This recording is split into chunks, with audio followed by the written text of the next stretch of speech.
Hi everyone, in this tutorial I'm going to show you how to draw a Cocker Spaniel puppy in pastels. Now the first thing that I like to do as always is to map in the eye. So here I'm blocking in my brightest highlights with a white pencil and the darkest sections with a black pencil. This enables me just to focus purely on the shape and size of the eye, but also achieving maximum contrast early on. If I've got a really bright highlight in the eye, I want to be making sure that I've got that as light as possible because I can darken it up later if I need to. But this enables me to capture that really nice lighting that's really reflected in that eye to help create more of that rounded sphere three-dimensional shape. So onto the base layer for the fur, and for this project I decided to just use my pastel pencils. You could of course use your pan pastels or soft pastel sticks, and there are many ways to get to the same end. But regardless of what I use, I like my base layer to be nice and blended. So you can see that I'm really mapping in my lights and my darks, but the areas where those two sections meet are soft. I don't have any harsh start and stop points. Now this is something that I feel makes a big difference when building up the details, especially if the fur texture is softer. Now the contrast is something that I've already briefly mentioned, but the darks and lights of fur is what helps to build up that three-dimensional shape of the animal. Now, although fur direction also comes into account here, which is something that I'll talk about later, the lights and darks is what helps to build up that shape and form of the face. So if the highlights and shadows are not placed in the right way and they're not accurate to the reference photo, we can actually change the shape of that animal's face or body, whatever section it is that we're working on. So it is something that I like to pay very close attention to. Now for the base layers of the fur so far, I've gone very dark. This is something that could potentially be quite daunting, but my biggest tip when working on fur is we do need to make sure that the base layers are dark enough and they need to make sure that we've got that contrast captured early on. Now as we start to build up our layers, we're going to reinforce those values by building up those lighter layers. But those lighter pencils are not going to have the same impact if the base layers aren't dark enough. Now let's say you're using a pastel pencil and you feel like it should be visible, but it's not. That's an indication that your base layers aren't dark enough.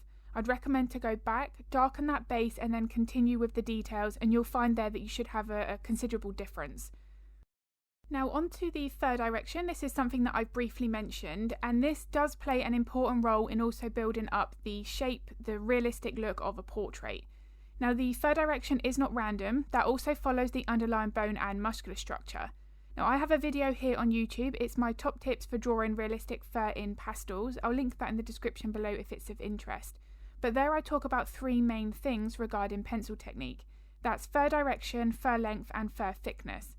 Now as I'm starting to build up the layers here and work on some of the initial details, you can see that all of my pencil strokes are curved. There's no straight lines. So as long as following the fur direction is done from the beginning, I feel that that helps us to follow that reference photo more accurately, but we make sure that we're not drawing straight lines. We're going to have far more of a natural, realistic looking portrait when finished. Now the pencil technique is important, and this can be adjusted depending on how sharp the lead is, the pressure we're applying to the pencil, how we're holding the pencil and how we're moving the pencil. This is something that I focus all of my step-by-step real-time tutorials on Patreon, and I want to be making sure that I'm using that pencil in the right way depending on the element that I'm drawing. Now a great example is when working on elements such as the nose. The pencil technique is going to be very different depending on drawing fur or feathers, for example.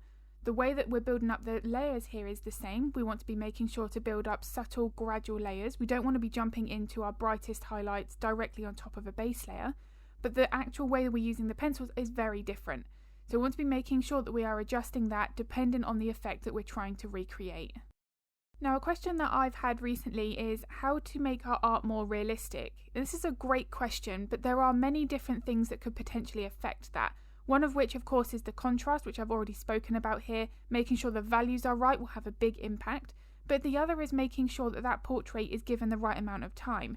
So if something like this, if I was to create a photorealistic portrait and I was wanting to get that finished in an hour or two, it's just not possible.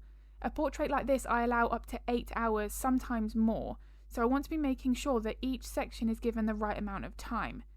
If we start to rush through crucial layers like the base layer here, that will impact in that end result. So it is something that I like to pay close attention to, And if a specific layer takes me an hour or two, then that's fine, as long as I make sure that I've got that to the right standard before I move on to the next layer.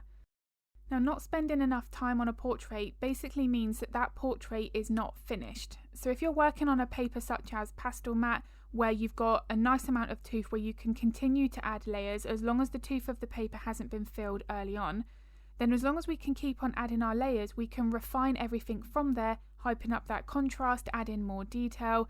It's one of those things where the paper has a big impact in what can be achieved.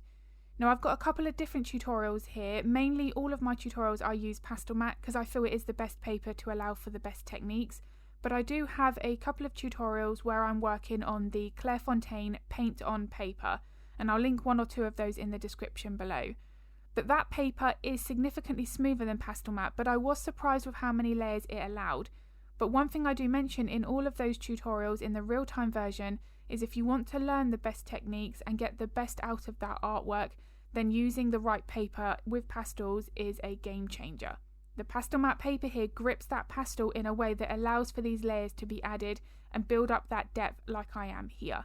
If I'm working with a paper that limits that, then it's not necessarily the techniques that I'm using, it's the materials that I'm using that are holding me back. So one of the things with pastels is, I've learnt this very much so, that the paper is important. The pencils, you can use a couple of different brands, but it's the paper that's going to give you the biggest results.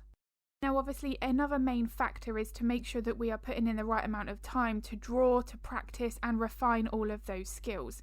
But making sure that we're using the right supplies is just going to put our mind at ease that the techniques we're using are possible. It's just about practicing and putting in that effort to get the rewards for the realistic art we're looking to create.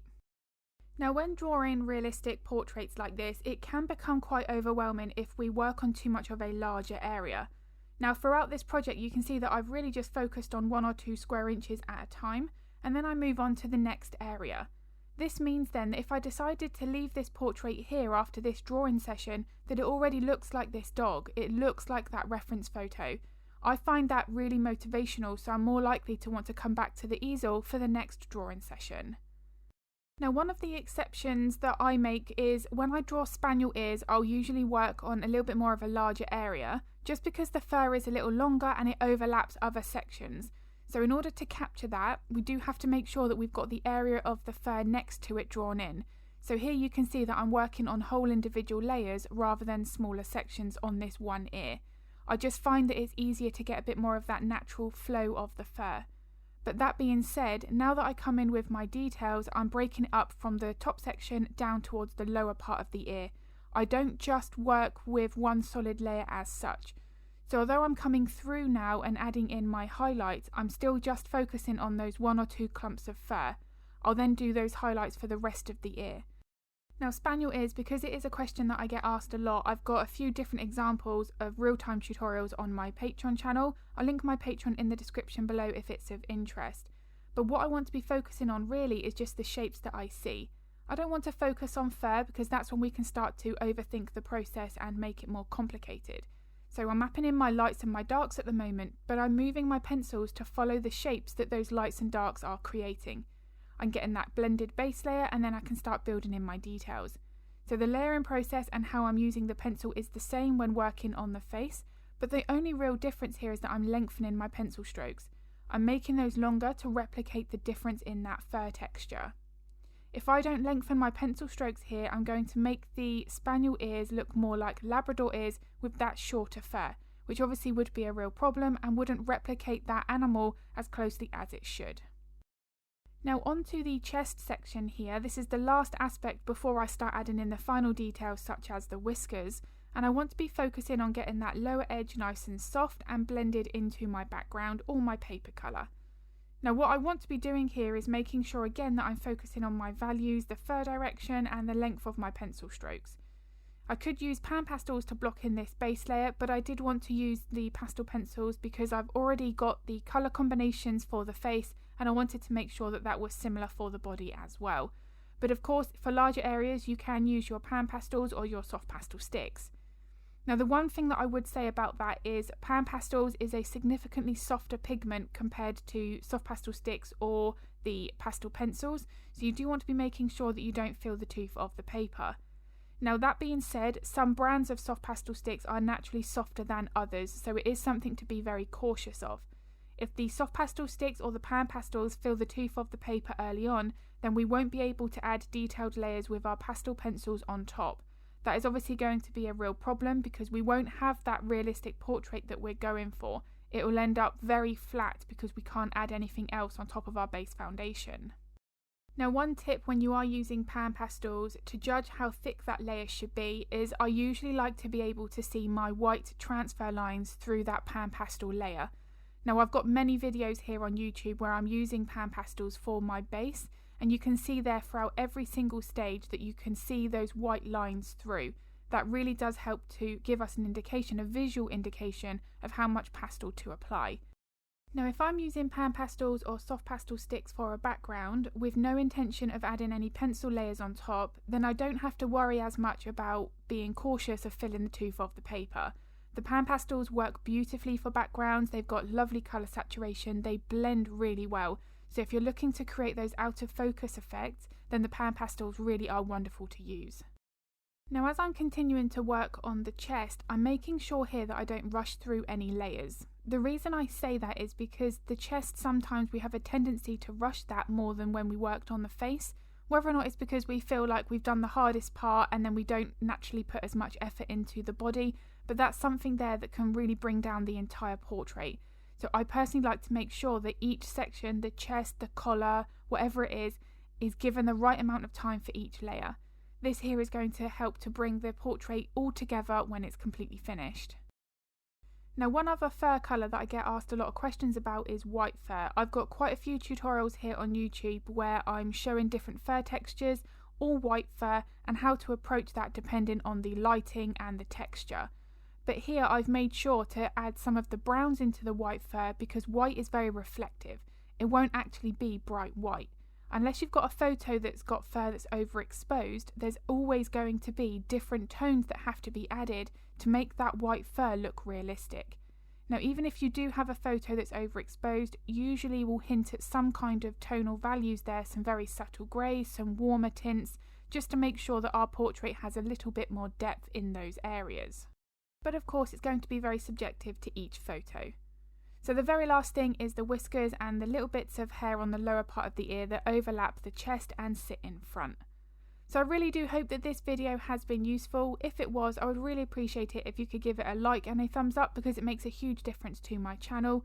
I also upload a couple of videos to YouTube every week, so if you would like to get notified of that content, then don't forget to hit the subscribe and the bell button. If you've got any art related questions, feel free to pop them in the comments below because I'm more than happy to help if I can. And I'm going to be uploading another video at the end of the week. But as always, thank you so much for watching.